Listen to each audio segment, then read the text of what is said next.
Well, hello, dear friends, and welcome to what I think will be the final video in this series.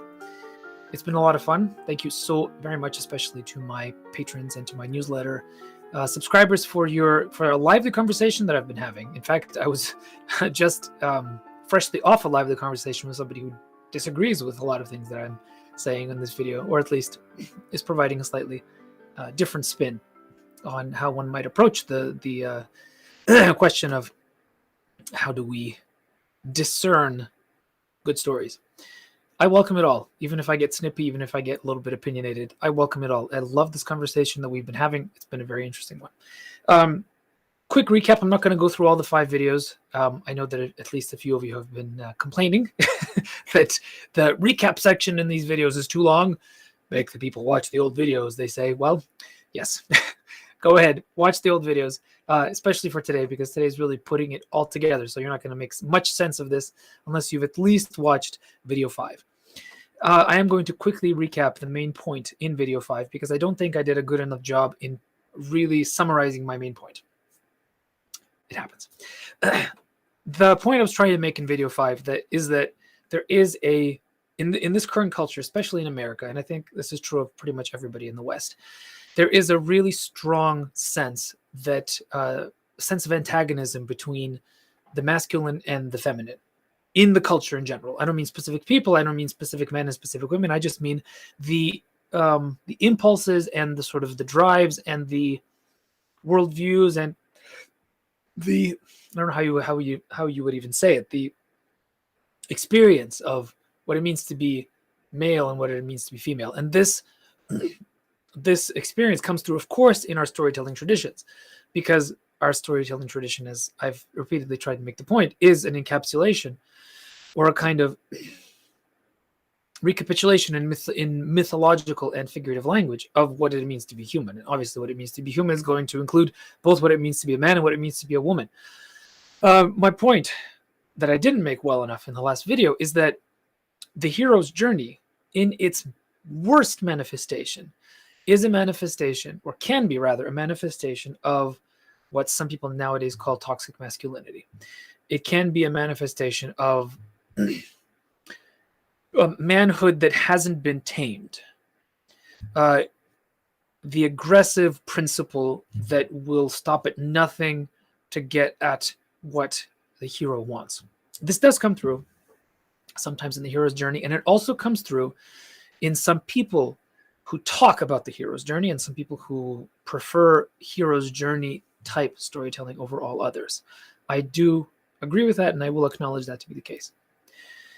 But it is also equally true that there is an imbalance on the other side as well, in that there are some people who simply do not accept the heroine's journey as a journey that is valid in and of itself, and would much prefer that the heroine simply unseat the hero in the hero's journey.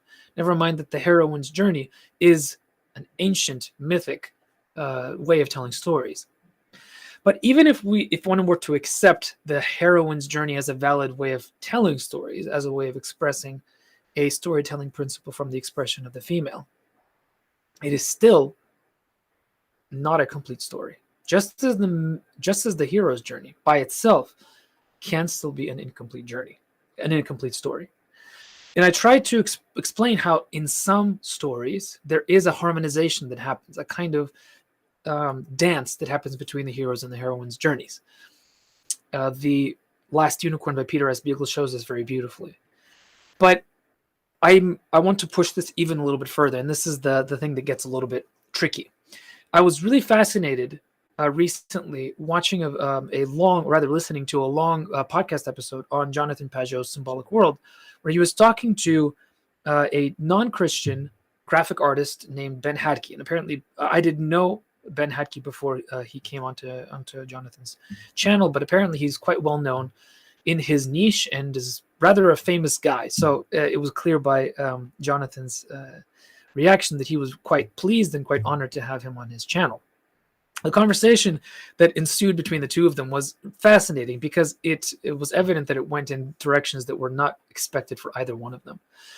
And as often happens in Jonathan's channel, they went into quite deep realities. And not surprisingly, since they were talking about the nature of storytelling, they delved into the question of the story of the Gospels, the story of Christianity, the storytelling kernel, as in Kernel, at the heart of the Christian message, the story of stories that is the life of Christ as expressed in the Gospels. And Jonathan said something that echoed in a lot of ways what Tolkien says in his wonderful essay on fairy stories, and that is that Christ's coming down in the flesh to earth and living out his life in the structure that it had was a kind of historization of the legendary, mythical structure of the hero's journey. Now, Tolkien doesn't talk about it specifically in that language because the term the hero's journey is something that was popularized slightly later, but he is certainly talking about the heroic quest and the fairy tale way of relating to the world as being brought into history in a specific moment by the coming of Christ onto earth. And he makes the argument, Tolkien does, that this means that this storytelling form, the heroic quest in and of itself, is given a kind of nobility by the fact that Christ himself infleshed the pattern of storytelling itself. I've always found this to be an incredibly fascinating line of argumentation and a wonderful reason for continuing to read fantasy fiction even after the coming of Christ, right? So a lot of Christians, as some of you might know, have expressed doubts about the validity of reading fantasy at all, because what's the point? Christ has come, and all we need to read now is sort of, the gospel and the writings of the Holy Fathers, etc., etc. A point that I will continue to argue with and debunk throughout all the stuff that I talk about in all of my podcasts, episodes, and in the future, I'm going to address this question more directly in A Certain Kingdom, in my storytelling podcast. So stay tuned for that. But this question rose again in this conversation between Ben Hatke and Jonathan Pageau, where Ben Hatke and I found this to be quite surprising because I'm not outside of the storytelling structure within Christianity. So for me, this way of looking at the world is normal, but he's outside it. And so he saw the assertion, Jonathan's assertion, that Christ's story is the ultimate story, is the model for all stories. Ben Hatke saw this as a limitation on his own creativity.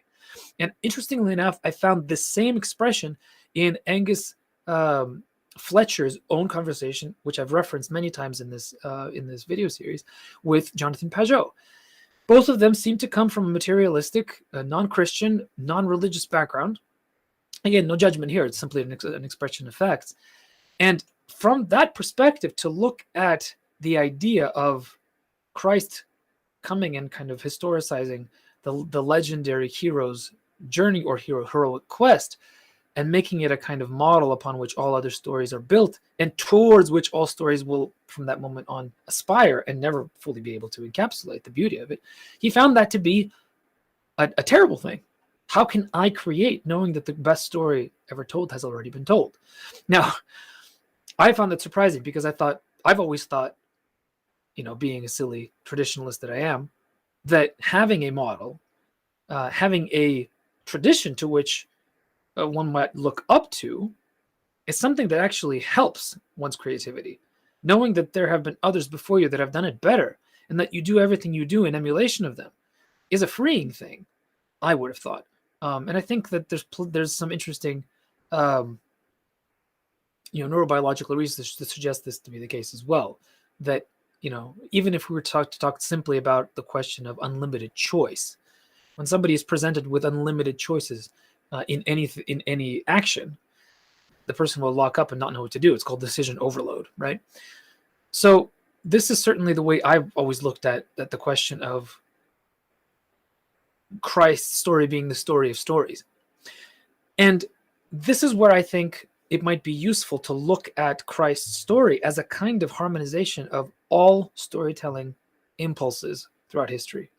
Meaning that it is within the gospel story that we see the ultimate harmonization and the bringing together, the marriage, if you will, of the hero and heroine's journey.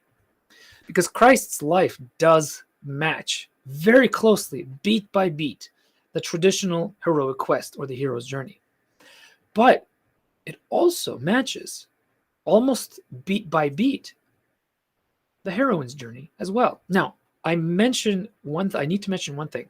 Hero's journey, heroine's journey doesn't mean that the hero has to be male and the heroine has to be female. Throughout the storytelling history, there have been cases where the hero's journey has been performed by a female character, and the heroine's journey has been performed by a male character, even in ancient stories. So this isn't a woke thing, or this isn't a postmodern thing.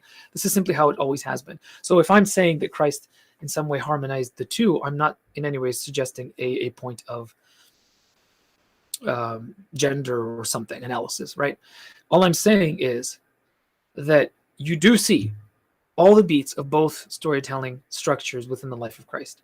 And in particular, in the heroine's journey, which, if you divide it by beats, it involves an unwilling separation from a community, a descent into the underworld, an ascent from the underworld, and a return to the community in a slightly different, and in some cases ambivalent form. This happens in the life of Christ, especially in the beat of the crucifixion. He is unwillingly taken from the community of his people, of his disciples, his family. He is plunged. His death was willing, but still, it was a death of violence into the underworld. And as he enters the underworld, he, in some sense, changes his appearance, changes his puts on a disguise. And this is something that comes very clearly in some of the hymnography for the preparatory periods before Easter in the Orthodox Church, where we see hell getting ready to accept the soul of the human who died on the cross. That's how the devil sees it. And then suddenly, when Christ comes into hell, he destroys the gates and harrows it, right? In some sense, changing his aspect or putting on a disguise, which in this case was not his disguise, but just the revelation of his actual face. And then the ascent with the community of his new family, which is everybody in hell that he harrowed and brought together with him up into a new paradise. But of course, that moment of catastrophic, the unexpected change, is also what happens on the cross. Because we think it's death, but actually it's resurrection. So it's both. It's both the hero's and the heroine's journey brought together in a beautiful, harmonizable way, in a way that no other story will ever fully be able to encapsulate, and that all other great stories can only aspire to. So when I'm saying that Peter S. Beagle's beautiful and wonderful novel, The Last Unicorn, attempts the harmonization and does it quite beautifully, it's still limited, because that moment of beautiful joining between the hero and heroine's journey, when the unicorn looks at the prince whom she loved as a human being, spoiler alert, but is unable to grant him his desire, it's still a beautiful and painful and poignant and absolutely gorgeous moment. But it's only a moment, after which their journeys must diverge, because each one has their respective end. So why am I talking about this? What's the point? And what does it have to do with stories that unite? All of this to say that all of these stories that we write, all of these stories that we read, these stories that we listen to, these stories that we discern, these stories that we try, that we plunge ourselves into, it really does make sense for us to hold them up to an objective standard. And that standard, in terms of storytelling structure, is the standard of the gospel. And this is the part that I was promised you would be a little bit not understandable to some.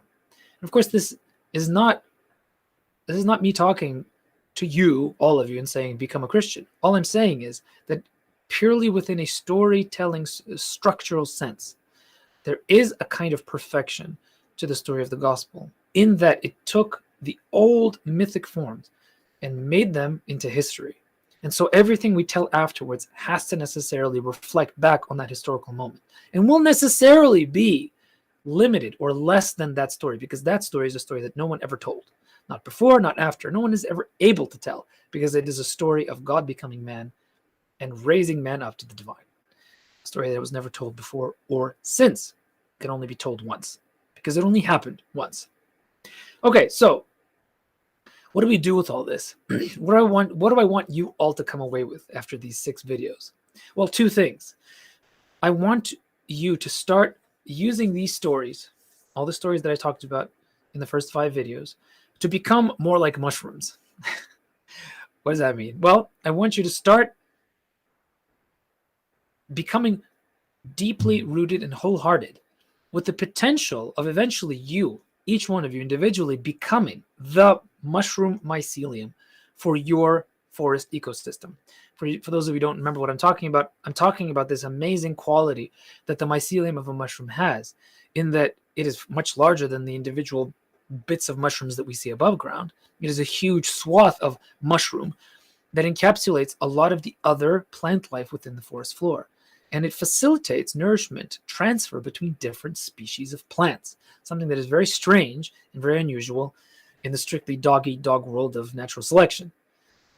And that's what I want all of you to become. I want you to become that thing, that deeply rooted element that can allow community to form, whether it's in your immediate vicinity or not.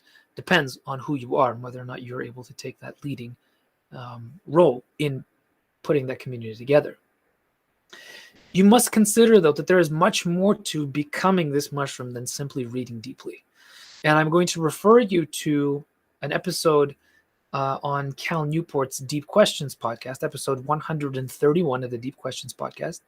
Those of you who are getting these videos through my newsletter, you will have received a direct link to that in the newsletter that released this video out to you. So go and find it in the newsletter. But all of you who did not come to me through that means, know that you can just simply find the Deep Questions podcast on any podcast player, episode 131. And there, Cal basically it describes in deep and very interesting detail his ideas, his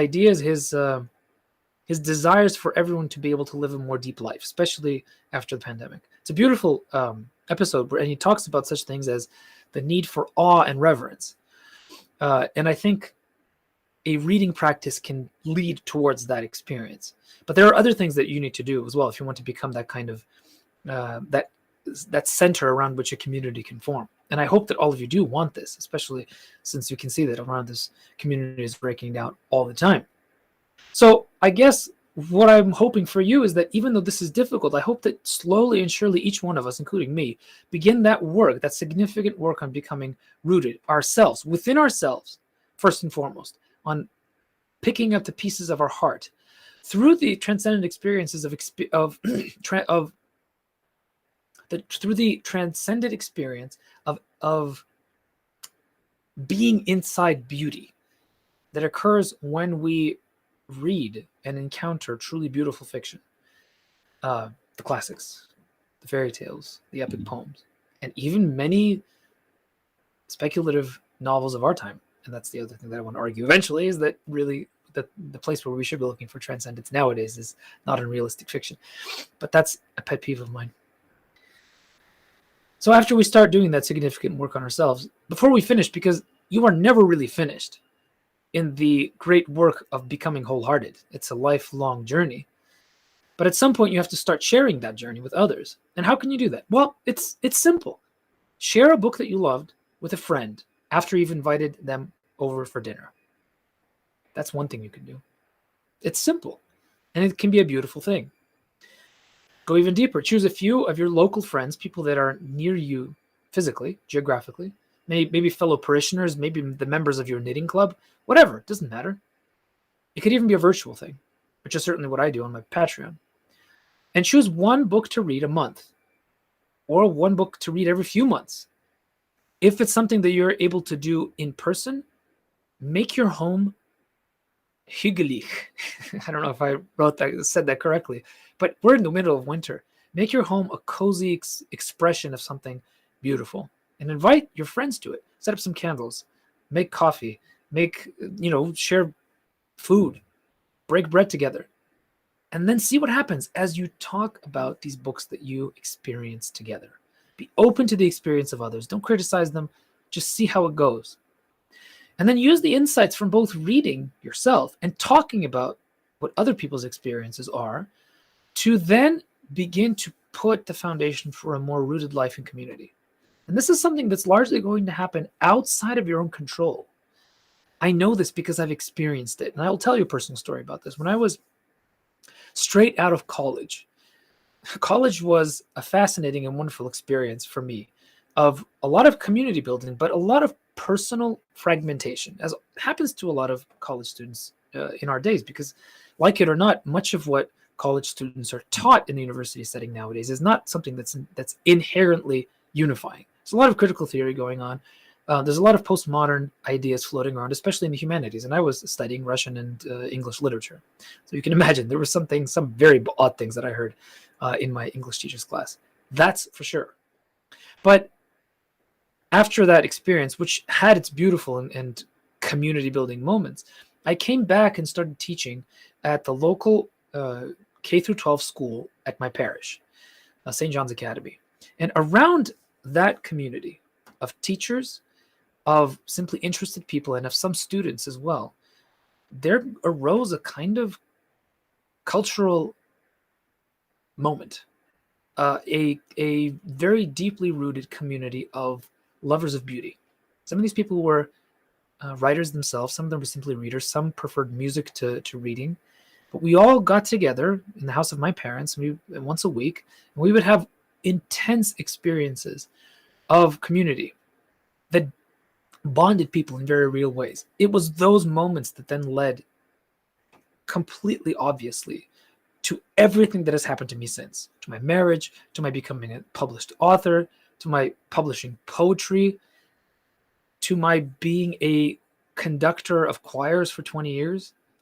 Anything that has ever happened to me, many things of which are community building in nature, happened because of that small group of people that was simply vulnerable enough to get together and not be afraid to share their deepest insights, their deepest loves, and sometimes their deepest criticisms of what they read and what they experienced.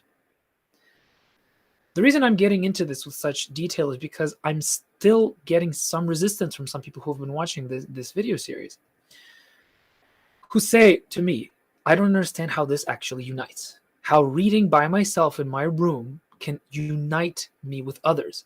And there was one example that a person gave of a recent situation where this person was sharing their love of a classic book with somebody else in a setting where there were several people in the room. Now, the setting wasn't a book club. It was a get together, as far as I can tell, of people of different interests and different desires in life. And this person decided to share their love for this piece of classic literature with somebody else who was receptive to it.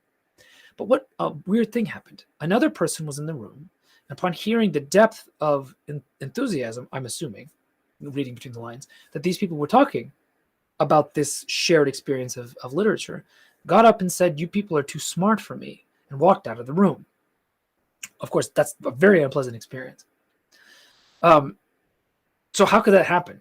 Does this mean that what I'm saying is a bunch of hooey and just pie in the sky stuff that can only work in certain situations with certain people? Well, I think there's several possible answers to what happened here and what we might do to counteract or counterbalance that.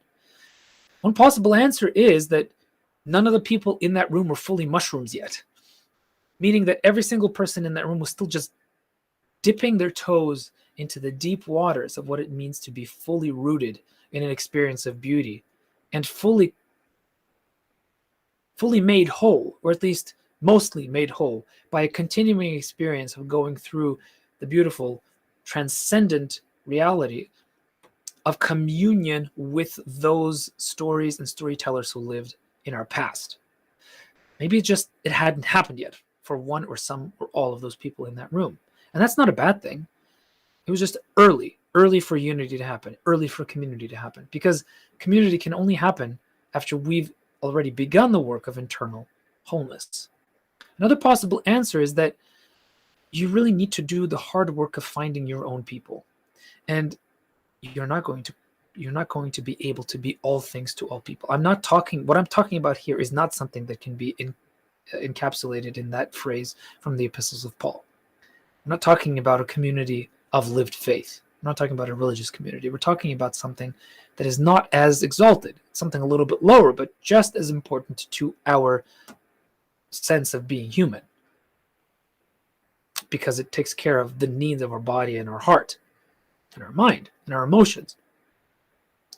So you need to be careful to know that some people will simply not be your people. And guess what? That's okay. You can't expect to be able to unite everyone because not everybody is ready, not everybody's willing.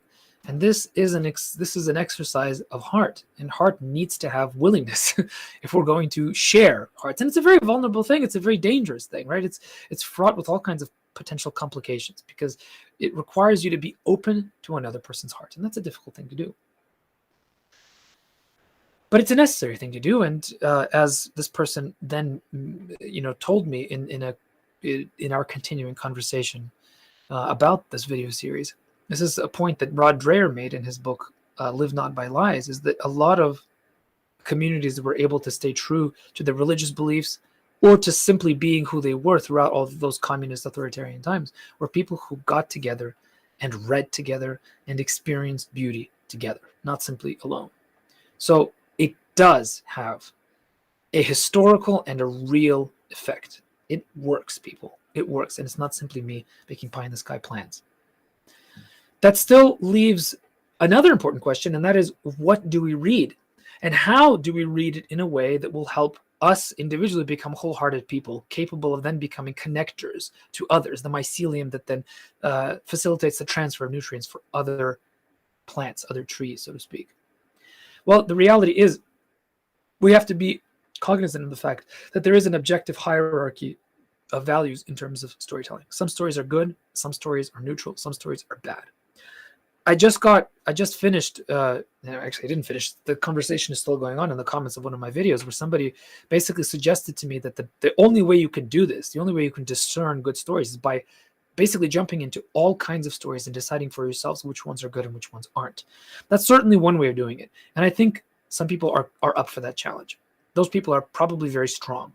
They probably already have done some work in terms of maintaining the wholeness of their heart. Because the fact and the reality of the matter is that there are some stories that are actually dangerous.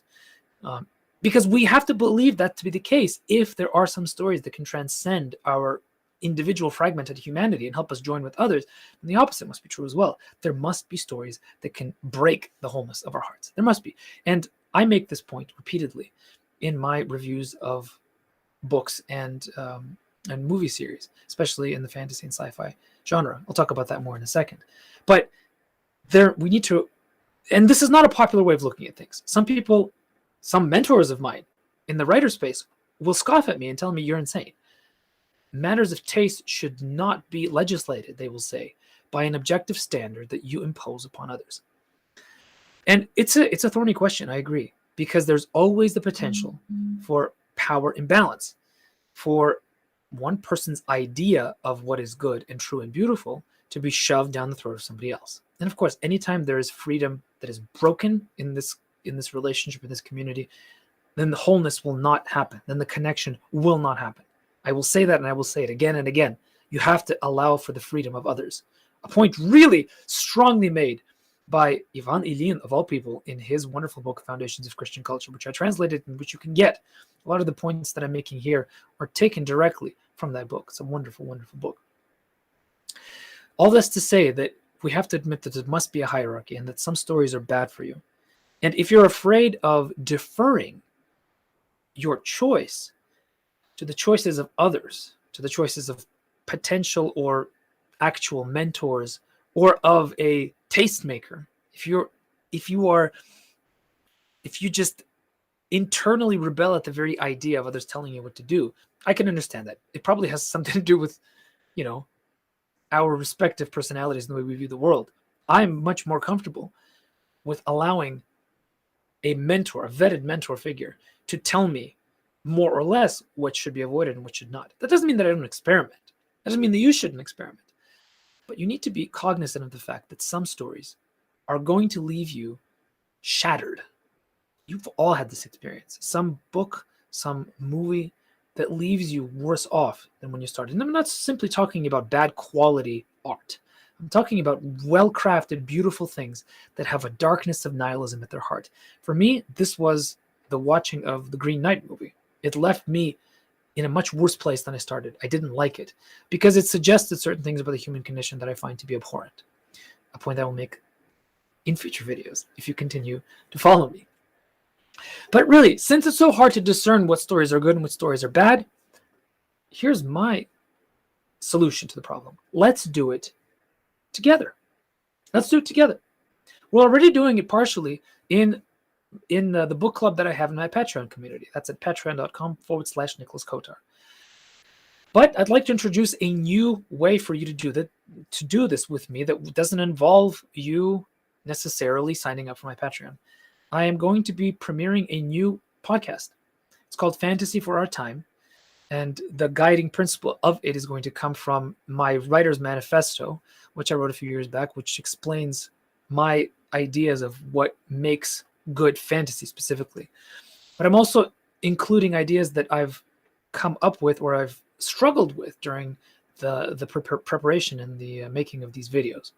Basically, I'm going to be dedicating a lot of my time now to thinking about contemporary science fiction and fantasy, because I believe those genres to be the most effective at creating a transformational experience in the reader of this time, in this moment, in this place, as well as series, as well as movies. I'm going to be talking about them. I'm going to be reviewing them, but I'm going to be doing it not in a way that is not in a way that is going to focus on the negatives and show off my expertise and show how smart I am in picking out, how this doesn't work or how that doesn't work. Too many of us are stuck in a no but mindset.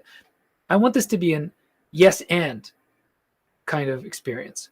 Even when I'm going to critique something and point out its faults or its flaws, I'm not going to do it in order to make myself feel better about myself, but to make a point about the culture that we live in, to make a point about the power of stories to make us either whole or fragmented, and the responsibility that each one of us has as consumers of story and sometimes as tellers of story, to do it in such a way to enhance, encourage, and build community around us, because that's certainly something that we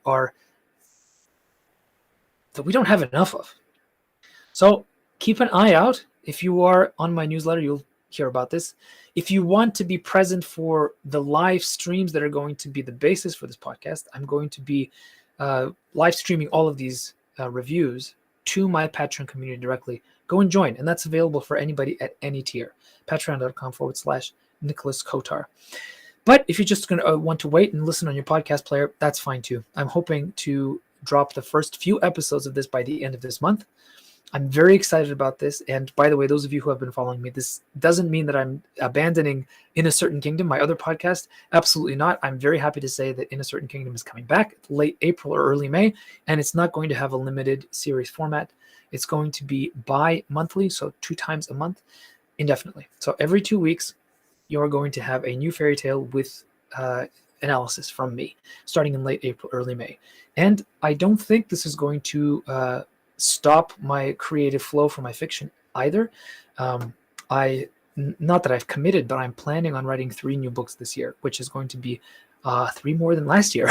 So that's going to be very exciting. Hopefully for you. It will be for me, certainly.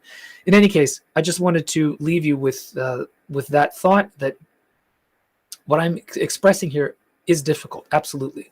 And some of you have been resistant to it because it's hard. And I recognize that. Nothing that is truly transformational, truly beautiful is easy. That's simply the reality of who we are and how we live and what it means to be human. It's much easier, though, and much better to do it together, not individually. So let's do that. I invite you to join me in many different formats. So keep an eye out, and you'll be seeing me again. And in the meantime, it's been great. Thank you so much for tuning in, and I will see you next time. Thank you, everybody.